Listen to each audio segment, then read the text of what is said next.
자, 이번 시간에는요, 전산세무 2급 제 119회, 지난번에 시행됐던 시험 문제죠. 자, 이론 시험 문제, 재무회계부터 한번 여러분들하고 풀어보도록 할게요. 자, 재무상태표 분류가 나머지와 다른 하나가 뭡니까? 라고 물어보는데, 보통예금, 우편한 증서, 그다음에 배당금 지급 통지서, 당좌 차월이 있는데, 답은 당좌 차월이 되겠네요. 이유는 여기 보통예금은 우리 재무상태표에서 분류가 현금 및 현금성 자산에 해당되는 규정 과목이에요. 지금 전산세무 2급 정도 배우셨으면 기본적으로 여기 재무상태표, 그다음에 손익계산서의 계정들을 그건 대부분 다 숙지를 하셨을 거라고 생각이 들고요. 그다음에 여기 우편한 증서는요. 우편한 증서는 여기 현금에 해당되는 거고 보통 우리가 현금 또는 현찰이라고 부르는 그런 용어는요. 사실은 우리 통화라고 얘기하는 거예요.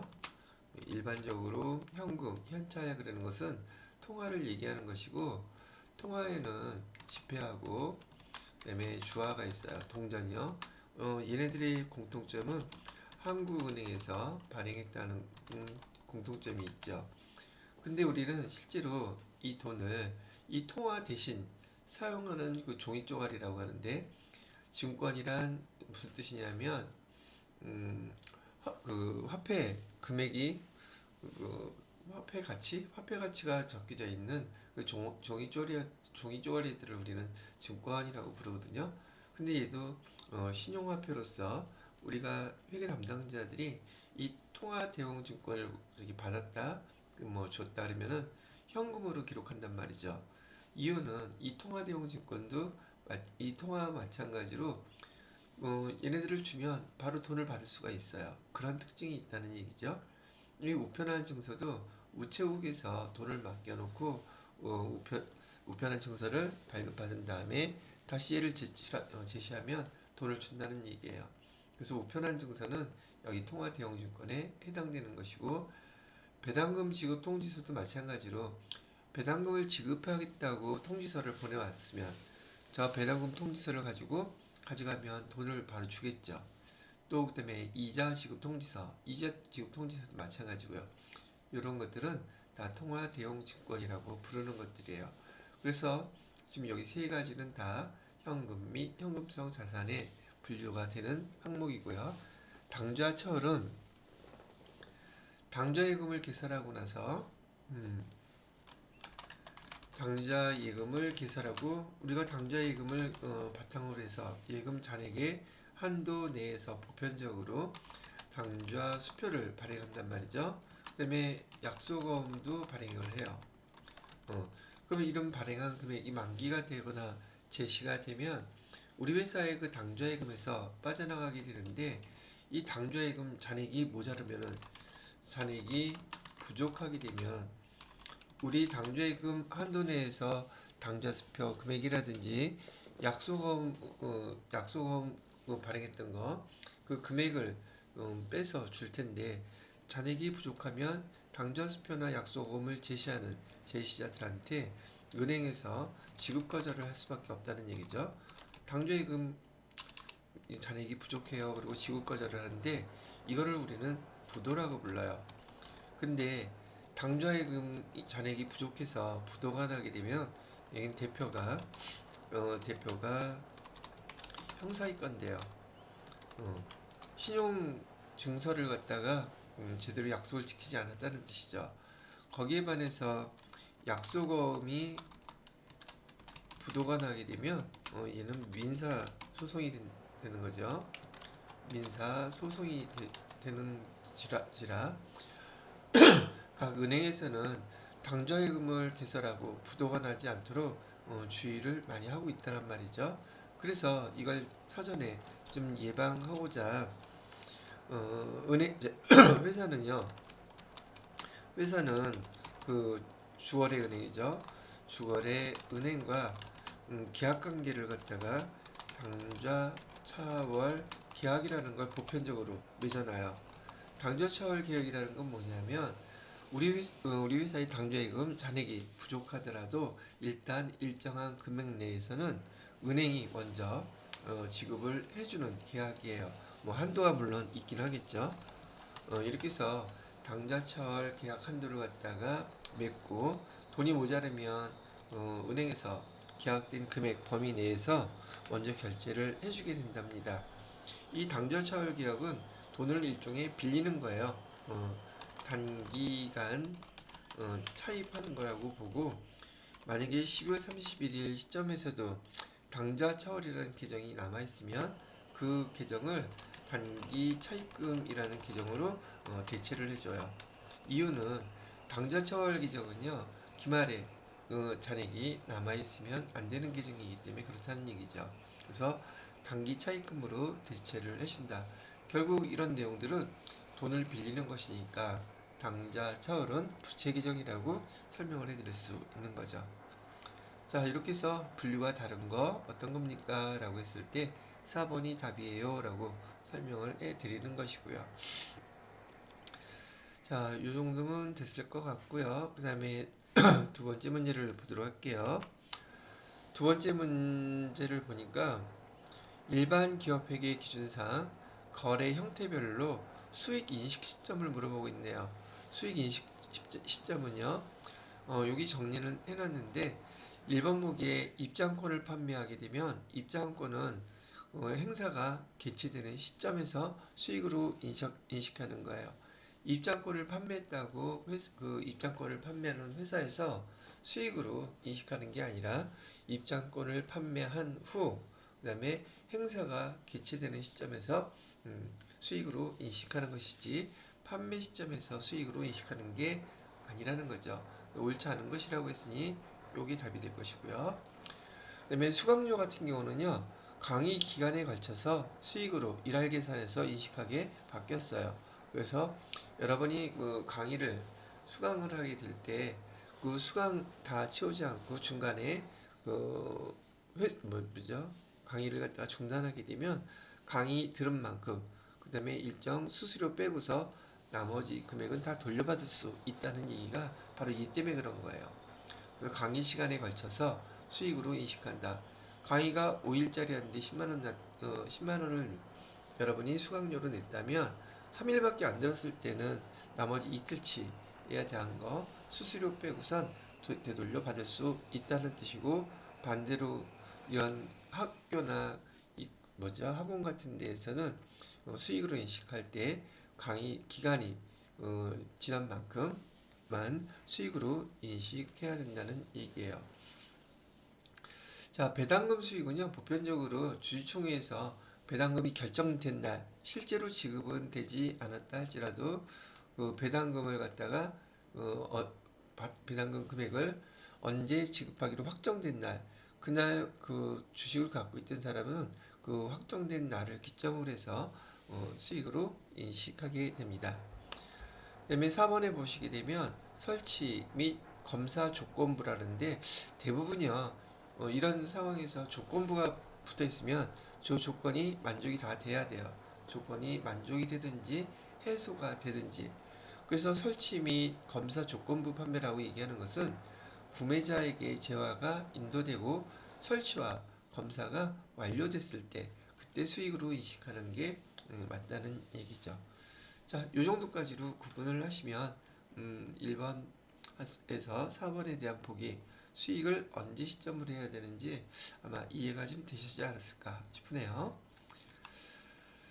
자, 그 다음에 3번 문제를 보게 되면 다음 중 유형자산의 감가상각에 대한 설명으로 옳지 않은 것은 그랬는데 1번 보기를 보니까 감가상각 방법은 해당 자산으로부터 예상되는 미래 경제적 효익의 소멸 형태에 따라 선택하고, 말이 좀 어렵죠? 보통 유형자산은 여기 보시게 되면 우리가 회사에서 사용 목적으로 취득하는 것들이에요. 그 다음에 영업용으로 취득한다는 말로도 바꿔 쓸 수 있고요. 업무용으로 취득했다는 말로 사용할 수도 있어요. 그러면 유형자산의 종류가 있는데 많이 보셔서 알겠지만 여기 유형자산의 종류 구분하실 수 있죠. 그런데 이런 유형자산들은요, 회사에서 사용 목적으로 취득한 것인데 특징이 뭐냐면 보편적으로 1년을 넘게 사용을 하더란 말이죠. 그래서 그 유형자산을 갖다 1년 넘게 사용하면서 사용하는 기간 동안에 비용화시키는 것을 우리가 감가상각이라고 얘기를 하거든요. 그래서 보통 자산으로부터 예상되는 경제적 효익의 소멸 형태라는데 요거 내용연수라고 보시면 돼요. 내용 연수 동안에 계속 사용하면서 그 값어치가 점점점 떨어지겠죠. 그죠? 그 소멸 형태가 변하지 않는 한 매익이 적용한다. 그래서 이 말 그대로 매익이 이렇게 적용해서 사용하면 된다는 얘기예요. 자, 그 다음에 두 번째 거를 보시게 되면은 감가상각 방법 중에는 체감잔액법과 연수합계법은 자산의 내용연수 동안 감가상각액이 매 기간 증가하는 방법이다 하는데 이런 방법은 없고요. 감가상각비라는 것은 지금 여기 체감 잔액법이라든지 연수합계법은요, 이 가중평균법이 아니라 가속상각법이라고 용어를 바꿔 써야겠네요. 가속상각법이라고 되어 있는데 감가상각하는 방법에는 여러분이 배우셨던 감가상각의 방법, 지금 이 감가상각은요, 이 취득한 자산에 대해서 여러분이 취득 과정과 그 다음에 사용 과정에서 발생하는 비용들, 처분 과정에서 발생하는 회계 처리, 요 세 가지를 다 아셔야지 유형자산에 대한 전반적인 지식이 바탕이 된다, 이렇게 생각이 드는데, 이 사용 과정에서 발생하는 것이 자본적 지출이냐 수익적 지출이냐 이런 용어하고요. 그다음에 감가상각비예요. 유형자산을 사용하게 되면 당연히 유형자산의 값어치가 사용하는 기간마다 떨어지겠죠. 그 금액을 계산하는 방법으로는 정액법이라든지 청률법, 연수합계법, 요 밑에 지금 녹화해서 보이지는 않지만 생산량 비례법, 이렇게 네 가지를 배우셨을 거예요. 정액법을 제외하고 나머지 정률법이나 연수합계법, 생산량 비례법은 바로 이 가속상각법에 해당이 됩니다. 가속상각법이란 말은 무엇이냐면 우리 현재 실제 발생하는 것처럼 유형자산을 취득하고 나면 첫 번째 해에 그 감가상각액이 가장 많이 반영되는 거예요. 그리고 연수가 지나갈수록 그 감가상각비 상각액이 점점 줄어드는 방법을 우린 가속상각법이라고 해요. 그래서 여기 감가상각법 방법 중에서 체감잔액법과 연수합계법은 자산의 내용연수 동안, 요 내용연수 동안 감가상각액이 매 기간 감가상각액 자체가 증가하는 것이 아니라 매년 감소한다는 뜻이에요.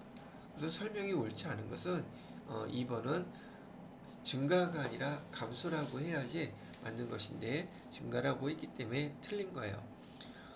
거기에 반해서 여기 정액법은요, 감가상각비가 매년 일정해요. 감가상각비가 매년 일정하다. 그 다음에 감가상각 누계액은 일정한 금액씩 매년 더해지기 때문에 감가상각 누계액의 그래프는 우상향으로 직선으로 이렇게 증가하는 형태를 나타내게 된다는 얘기죠. 거기에 반해서 가속상각법은 이 감가상각 누계액이 초기 연도에 급속하게 증가하다가 시간이 지나갈수록 점점 완만해진다는 특성을 갖고 있어요. 자, 그래서 저기 정액법과 가속상각법에 대한 거 그래프로도 한번 잠깐 설명을 해드렸고요. 3번에 보시면 내용연수 도중 사용을 중단하고 그다음에 처분 예정인 유형자산을 사용을 중단한 시점에 장부금액으로 표시한다. 사용 중단했으면 그때까지 감가상각했던 것들 감가상각 누계에 빼서 장부가액으로 표시를 해줘야 되는 거, 예, 맞습니다. 이대로 기억하시면 돼요. 네 번째, 내용 연수 도중 사용을 중단하였으나 장래 사용을 재개할 예정인 유형자산에 대해서는 감가상각을 하되 그 감가상각액은 영업의 비용으로 처리한다. 얘는 3번 같은 경우는 거의 사용하지 않고 언제 사용할지 알 수가 없는 상황일 때를 얘기하는 것이고, 네 번째 것은요, 다시 그 유형자산을 사용할 계획이 있을 때, 예정일 때, 감가상각은 계속하되 그 비용은 영업의 비용으로 처리한다는 얘기예요. 근데 여러분들 중에는 또 이게 영업의 비용, 감가상각비 영업의 비용 아닌가? 라고 오해하시는 분들이 계시는데, 여기 감가상각비는 대표적인 판관비예요. 여러분이 잘 틀리는 것 중에 하나가 또 대손상각비, 이 대손상각비도 판관비고요. 그래서 판관비로 처리하지 말고 보기 4번에 해당되는 경우에 영업의 비용으로 별도로 처리하라고 이렇게 알려주는 거예요. 자, 되셨죠? 3번까지 이렇게 설명을 해드리고요. 그 다음에 4번 문제로 넘어가 보죠. 4번 문제는 회계정보의 질적 특성 중에서 목적 적합성과 신뢰성의 사례로 옳지 않은 것은 이라고 되어 있는데, 일단 용어부터 한번 구분을 해드려 볼게요. 여러분이 회계 1급 상황에서 이 정도의 내용은 반드시 암기해 놓으셨어야 될 회계 이론이에요. 여기서 얘기하는 회계정보의 질적 특성이라고 얘기하는 것은 회계정보의 유용성을 의미하는 거예요. 어떠한 회계정보가 더 유용하냐는 유용성을 질적 특성이라고 얘기를 하는 것이고요. 신뢰성에 대해서는 보통 예로 들어 드릴 때 얘를 재무회계로 많이 비교를 예를 들어 드려요. 재무회계는 가장 근본적인 특성이 신뢰성에 있다. 거기에 반해서 목적 적합성에 관련된 내용들은 관리회계를 갖다가 많이 예를 든단 말이죠. 그래서 관리회계와 재무회계의 특성을 갖다가 비교해서 보시면 조금 더 이해하기가 쉽지 않을까 하는 생각이 들어요. 재무회계는요, 어떤 게 더 유용하냐면, 여러분이 회계 원리 또 기초과정에서 배웠다시피 재무회계는 외부 회계정보 이용자들한테 제공할 목적으로 만들어진단 말이에요. 그렇기 때문에 신뢰성이 확실한 게 제일 중요해요. 그래서 이거를 갖다가 근본적인 질적 특성이다, 이런 용어로도 설명을 하고 있단 말이죠. 근본적으로 중요한 질적 특성이다. 그다음 밑에 있는 이 신뢰성을 갖다가 보강하기 위해서 표현의 충실성, 검증 가능성, 중립성, 얘네들은 다 신뢰성을 보강하는 특성들이에요. 즉 신뢰성과 관련된 질적 특성들이란 말이죠. 이게 유용하다는 뜻이에요. 표현의 충실성이란 기업회계 기준에서 나온 그 표현대로 그대로 기록할 것. 두 번째로 검증 가능성. 기업회계 기준으로 배운 모든 사람들은 똑같이 그 회계 처리를 하고 그 회계 처리된 것을 누구든지 똑같이 이해할 수 있을 것. 같은 것을 공부했던 사람이 똑같은 거래를 보고 똑같은 회계 처리하는 게 그게 검증 가능성이 있다고 보는 것이죠.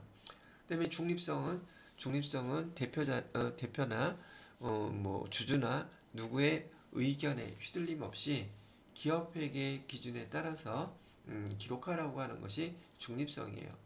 결국 이 신뢰성은 재무회계사의 유용성이라고 하는 것은 신뢰성이 있어야 되고, 그 신뢰성에 기반에는 우리가 기록해야 되는 회계 담당자들한테 법이라고 할 수 있는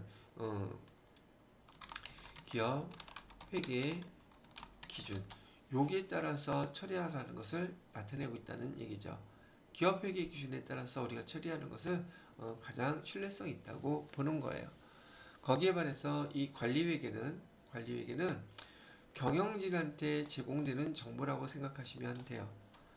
경영진한테 제출되는 보고되는 정보이기 때문에 얘는 제일 중요한 게 경영진의 의도에 맞게 목적에 맞게끔 그 재무 정보가 전달돼야지 가장 근본적으로 유용하다, 이렇게 얘기를 하는 거죠. 그래서 경영진한테 제공되는 이 목적 적합성에는 경영진이 요구했던 자료를 제공하면서 그 자료를 통해서 예측 가치가 있어야 된다. 예측할 수가 있어야 된다는 얘기죠. 그 다음에 두 번째로는 그 결과에 대해서 피드백 가치가 있다. 그 다음에 경영진이 원하는 그 시간에 적시에 제공이 돼야지 의미가 있는 것이지, 이 시간을 놓치게 되면 그 정보는 의미가 없다. 목적에 적합하지 않다. 이렇게 비교를 할 수 있다는 거예요.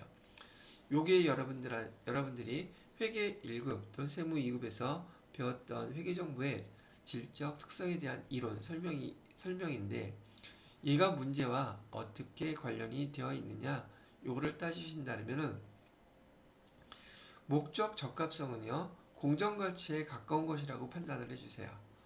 구분하실 때 공정가치 또는 진짜 실제 현재 가치와 거의 흡사한 거, 유사한 금액에 도달할수록 얘는 목적 적합성에 가깝다라고 어,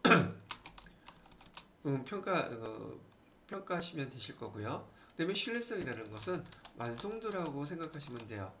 거의 모든 것들이 완전하게 갖추어진 상태에서 제공되는 그러한 재무정보라고 생각하시면 조금 구분하기가 수월하지 않을까 싶어요.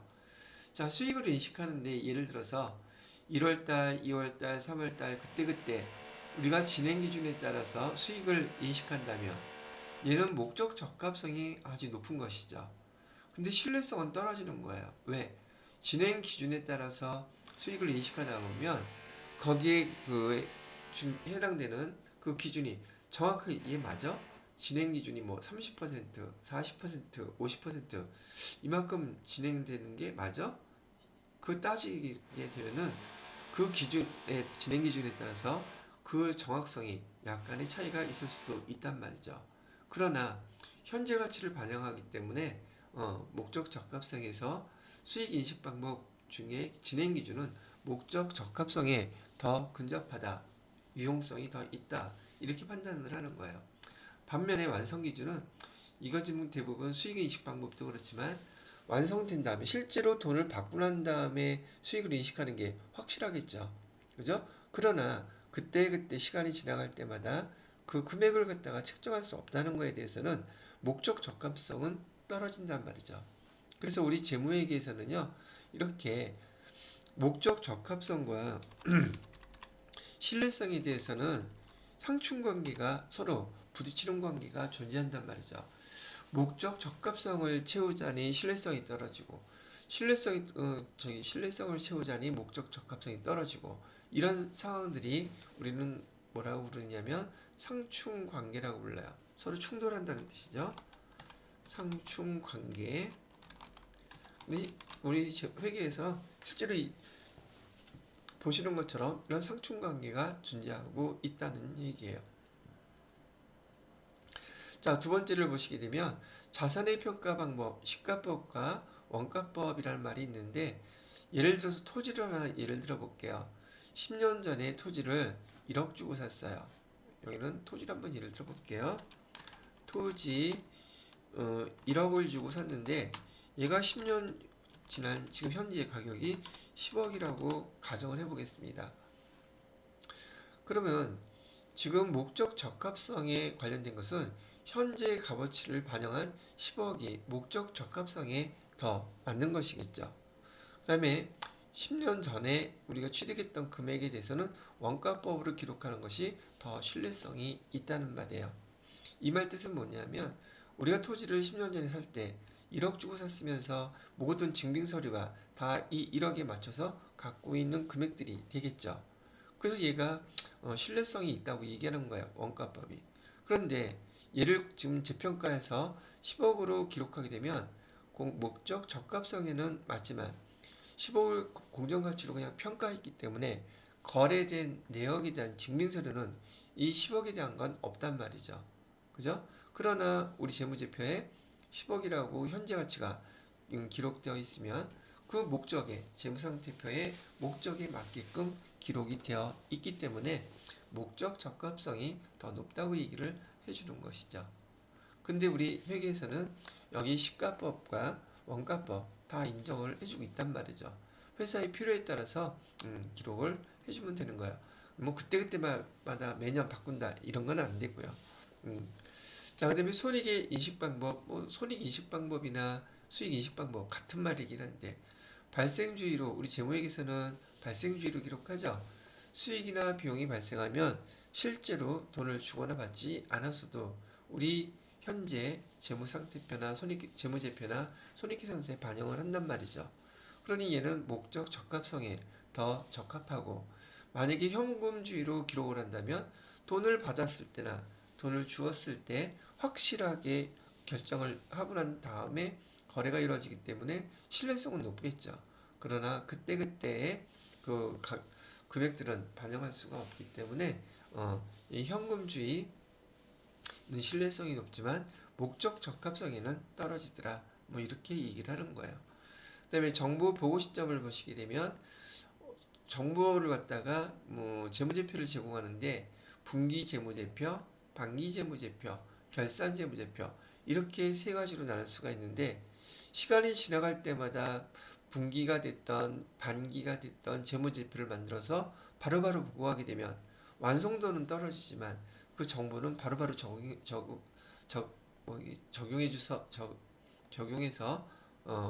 보고를 해줄 수가 있잖아요. 그래서 여기 분기 보고서나 반기 보고서가 다 완성된 결산 재무제표보다는 목적 적합성에 분기, 반기 재무제표가 더 어울리는 것이고요. 여기 결산 재무제표는 완성도, 다 결산이 끝난 다음에 제공이 되는 정보가 되기 때문에 신뢰성이 높은 그러한 정보가 된다는 얘기예요. 여기서 지금 옳지 않은 것은 그런데 1번, 2번, 3번은 제대로 설명이 되어 있고요. 요 4번이 반대로 표시가 되어 있네요. 자, 이렇게 해서 회계정보의 질적 특성에 대한 기본적인 내용과 그 다음에 여기 상충관계에 대한 것을 요 문제 하나를 가지고 여러분이 복습도 될 겸 혹시 잘 정리가 안 되셨다는 분들은 요걸 통해서 요 정도는 최소한 정리를 해 놓으셔야지 되겠다 싶어서 설명을 해 드렸어요. 자, 여기까지 4번 정리 마무리하고요. 그 다음에 5번 문제를 보도록 할게요. 5번 문제는 아래의 자료에서 기말 재고에 포함되어야 될 금액이 얼마인지 금액을 계산해 보라는 얘기네요. 창고 재고 금액은 고려하지 말고요. 여기 있는 것만. 자, 도착지 인도 조건으로 매입한 미착 상품. 얘는 우리가 매입을 했는데 아직 도착은 하지 않았대요. 근데 지금 이가 도착을 하지 않았으면 우리 게 아니죠. 이거는 판매자 거예요. 도착을 한 이유가 우리 재고에 포함되는 것이라서 도착지 인도 조건으로 매입한 미착 상품은 우리 재고에 포함시키면 안 돼요. 그 다음에 담보로 제공한 저당 제품. 담보라는 것은 지금 맡겨놓은 거란 뜻이에요. 소속은 당연히 우리 거죠. 우리 건데 담보로 저당을 잡혀놨다 맡겨놨을 지연적 얘는 우리 거예요. 그래서 우리 재고에 이 600만 원은 포함을 시켜 놓아야 되는 것이고요. 그 다음에 기말 현재 구매자의 구매 의사 표시가 없다. 보통 시송품이라고 여기 지금 부르는데요. 구매자가 이 시송품이라는 말 뜻은요. 한번 먼저 사용해 보세요. 그러고 난 다음에 살지 말지 판단하세요. 보통 우리 유튜브나 TV 광고에 일주일 동안 사용해 보시고 난 다음에 결정하세요. 이런 얘기 많이 들어봤죠. 그렇게 해서 지금 고객들한테 이 시송품 제품을 보냈는데 구매자가 사겠다 안 사겠다 의사표시가 지금 현재 없어요. 그럴 때 회사 입장에서는 이런 시성품 즉 구매 의사가 표시가 되지 않은 시성품은 얘는 우리 재고로 그냥 잡는 거예요. 판매가 아직 된 게 아니니까. 구매자가 구매 의사를 표시해야지만이 그 다음에 판매가 된 것으로 보고 우리 재고에서 빼는 거예요. 그래서 이 두 가지. 그 다음에 마지막 네 번째는요. 고객에게 인도된 할부로 판매, 할부 판매도 그 다음에 외상 판매도 현금 판매도 인도되면 판매된 것으로 봅니다. 그래서 인도되면 판매된 돈을 받았는지 안 받았는지 중요하지 않아요. 뭐 받으면야 더 좋겠지만은 할부로 판매된 것은 인도와 동시에 판매된 것으로 보아서 얘는 우리 재고에서 빼주는 거야 이렇게. 그러면 재고에 포함시켜야 될 것은 이 두 가지네요. 이 내용을 제가 여기다 이렇게 정리를 해놨어요. 해당되는 금액은 두 개 합치니까 900만 원이죠. 답은 1번이 되겠네요. 되셨죠? 자, 이렇게 해서 5번 문제까지 한번 설명을 해드려 보았고요. 자, 그 다음에 6번 문제부터는 원가회계 문제예요. 그래서 재무회계만 필요하신 분들도 있고 원가회계 파트만 보실 분들도 있고 또 세무회계 파트만 보실 분들도 있어서 일단은 여기서 동영상 하나 마무리하고 바로 이어서 6번 원가회계 문제 같이 풀어드리도록 하겠습니다.